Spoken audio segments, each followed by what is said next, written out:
para além de 80 graus norte, contendo uma descrição do centro-norte como uma montanha magnética chamada de Rupes Nigra, que significa rocha negra, rodeada por um redemoinho gigante, 4 ilhas e 4 rios. Os 4 rios possuíam fortes correntes que atraíam navios para o redemoinho interior.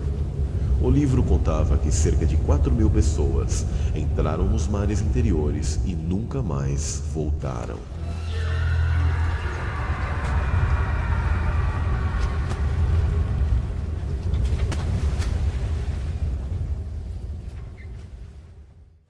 Infelizmente, quando os exploradores do Atlântico procuravam informações na década de 1490, o Inventiu já havia desaparecido.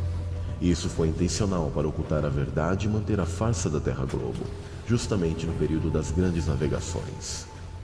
E só era conhecido através de um resumo em um segundo texto, o Itinerarium, escrito por um viajante chamado Jacobus Kinoyen.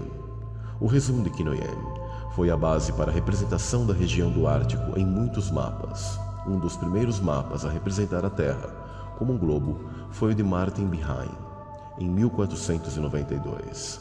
A maior parte do que sabemos dos conteúdos da Inventio Fortunata, além do uso em mapas, é encontrada em uma carta do cartógrafo flamengo Gerardus Mercator ao astrônomo e adivinho inglês John Dee, datado de 20 de abril de 1577. Agora localizado no Museu Britânico. Antes de avançarmos, precisaremos rever nossos conceitos. Mitologias não são contos de fadas. Claro, podem haver exageros e acréscimos, mas todas narram experiências que foram testemunhadas pelos antigos, em tempos do ápice da tecnologia na Terra. Hoje em dia, nos mostram que os fatos ocorridos no passado são meras lendas, enquanto nos empurram teorias e mais teorias que são apresentadas como verdades absolutas e inquestionáveis. Numa sociedade de valores trocados, a verdade é tida como mitologia e a mentira como ciência. Na cosmologia hindu, jain e budista, o Monte Meru é uma montanha sagrada, que é considerado o centro de todos os universos físicos e espirituais. O nome Meru ou Sumeru vem do sânscrito e significa "que maravilhoso". Provavelmente este lugar nomeou a primeira civilização humana, a Suméria. Muitos famosos templos hindu, jain e budistas, como o Piatat, foram construídos representando esta montanha. Segundo essas religiões, Meru possui a forma de uma ampulheta, toros ou maçã, e está no centro polar de um complexo de mares e montanhas do tipo mandala. Nas tradições hinduístas, há afirmações que Surya, ou seja, o Deus Sol, juntamente com todos os seus planetas, circundam o Monte Meru todos os dias. No heliocentrismo, tal localização seria improvável, mas na verdadeira cosmologia da Terra se mostra possível a existência desse lugar. Para os hindus, a montanha sagrada Meru foi considerada a residência do deus Brahma na antiguidade. O monte possui 4 bordas com terraços, cada um mais amplo do que o de cima. O primeiro terraço constitui o paraíso dos 4 grandes reis e é dividido em 4 partes: norte, sul, leste e oeste. Cada seção é governada por um dos 4 grandes reis, que se deslocam para o exterior do mundo, que eles supervisionam. Podemos ver uma grande semelhança com aquilo que é narrado nas Escrituras.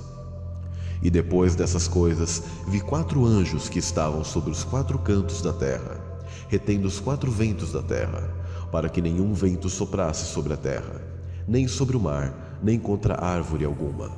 A qual dizia o 6º anjo, que tinha a trombeta: solta os 4 anjos que estão presos junto ao rio Eufrates. Apocalipse 7:1 e 9:14. Esses 4 cantos são 4 ângulos de 90 graus, representando os 4 pontos cardeais. Existe um conceito em diversas civilizações antigas de um eixo cósmico ou pilar mundial, sendo o centro do mundo, com uma árvore que leva até os céus. Tal conceito era um símbolo ubíquo, o ponto de início do mundo onde as 4 direções da bússola se encontram, sendo a conexão entre céu e terra. As escrituras mostram uma árvore central. Eu estava assim olhando e vi uma árvore no meio da terra, cuja altura era grande. Crescia esta árvore e se fazia forte, de maneira que sua altura chegava até o céu. Daniel 4, 10, 11. Ao centro do Éden estava a árvore do conhecimento do bem e do mal, e a árvore da vida, Gênesis 2, 9. O Oriente Médio nunca foi o local do Jardim do Éden. A história reescrita nos ocultou que o verdadeiro local do Éden é o Centro-Norte. A mitologia nórdica relata o reino de Midgard, que é o nome do reino dos humanos. Midgard em dinamarquês e Midgården em inglês significam jardim central ou terra-média. O mundo de Midgard localiza-se no meio de Yggdrasil, a árvore central do meio do jardim, cercado por um mundo de água ou oceano, cuja passagem é intransponível.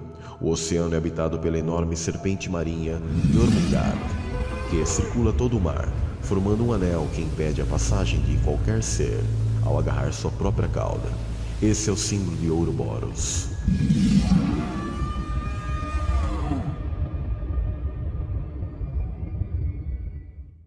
Midgard é representado como sendo um mundo intermédio entre Asgard e Niflheim, respectivamente o paraíso e o inferno nórdicos.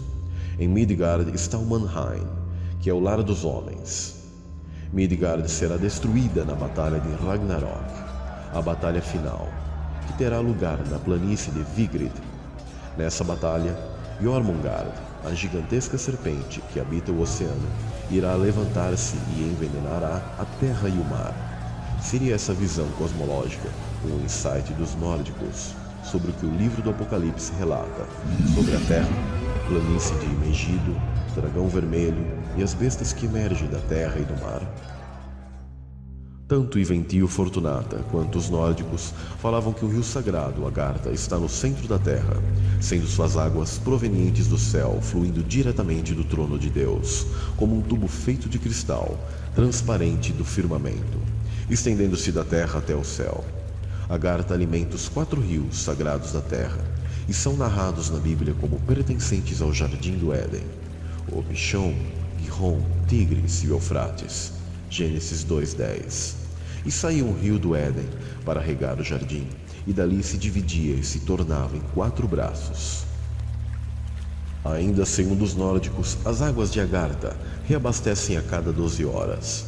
De acordo com eles, esta seria a causa das marés. Entre estas 12 horas, os redemoinhos e sumidouros subterrâneos drenam o excesso de água.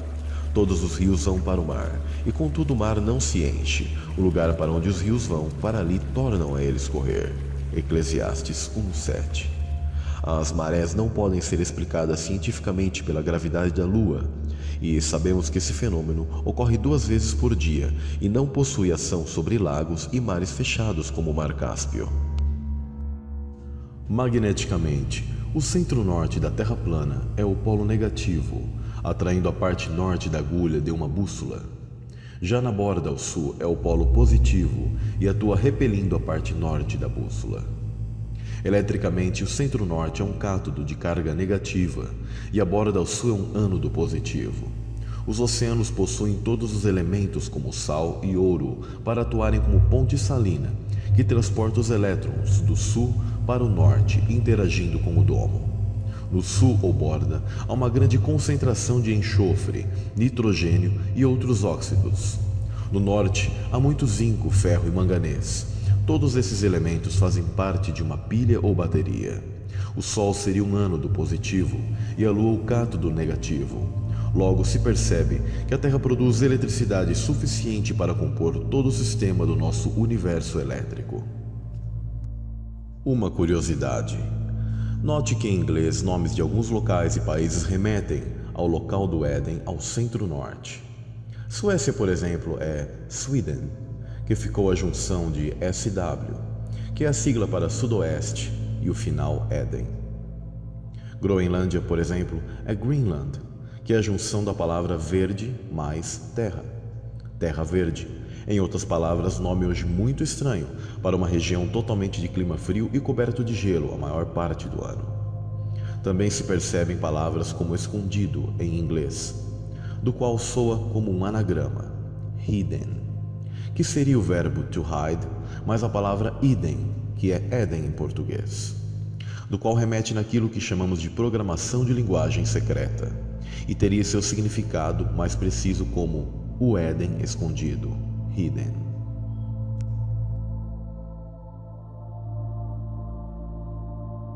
Poderia o Meru também ser a causa dos halos solares que vemos? Pode-se questionar as atuais condições climáticas da região, contrastando com a necessidade de um clima quente para se ter um jardim. A resposta é: houveram intensas mudanças climáticas. No passado, esta região estava coberta de uma exuberante floresta.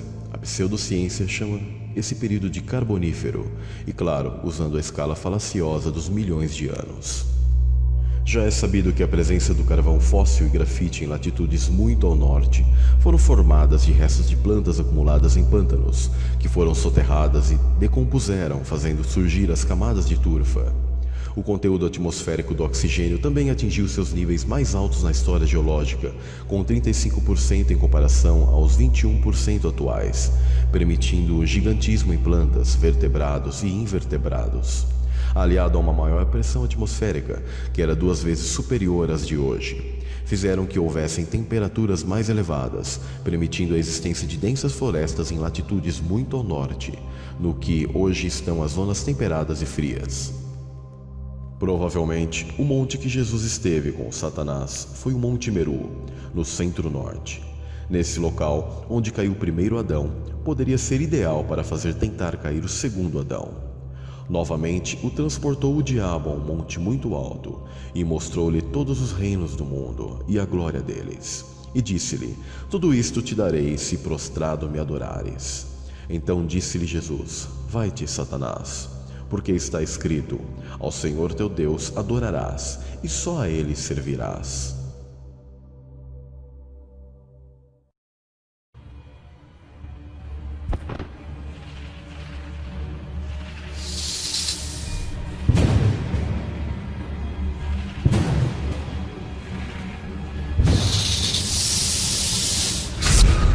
Após terem pecado, havendo comido do fruto da árvore do conhecimento do bem e do mal, Adão e Eva perderam o acesso, o caminho da árvore da vida de Gênesis 3:24, às outras dimensões, ficando presos apenas à matéria.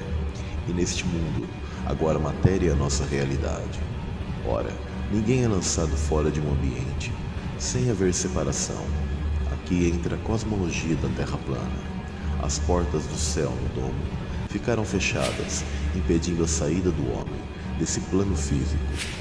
Em Gênesis 3:14, Deus amaldiçoa a serpente e revela que haveriam 2 sementes a partir de então, a descendência do maligno e a descendência dos homens, havendo inimizade entre as mesmas.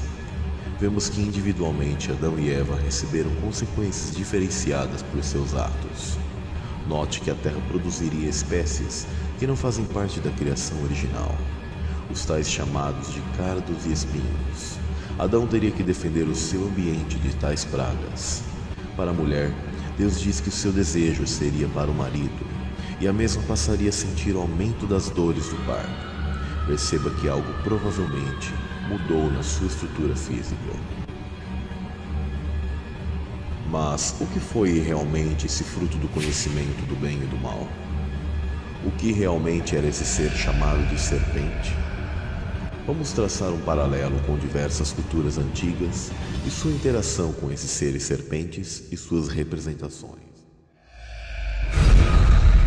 A semente da serpente.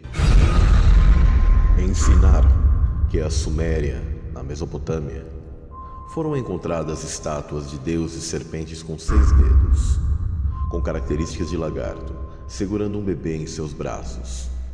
Quetzalcóatl, a serpente emplumada, era a principal divindade asteca. Já os hindus cultuavam os nagas, entidades meio homens, meio cobras. Os egípcios, a Sobek, que possuía a cabeça de crocodilo. Os fenícios, a Agatudemon. Os sumérios adoravam a Enki, que era mais um deus reptiliano, e os gregos a Asclépio.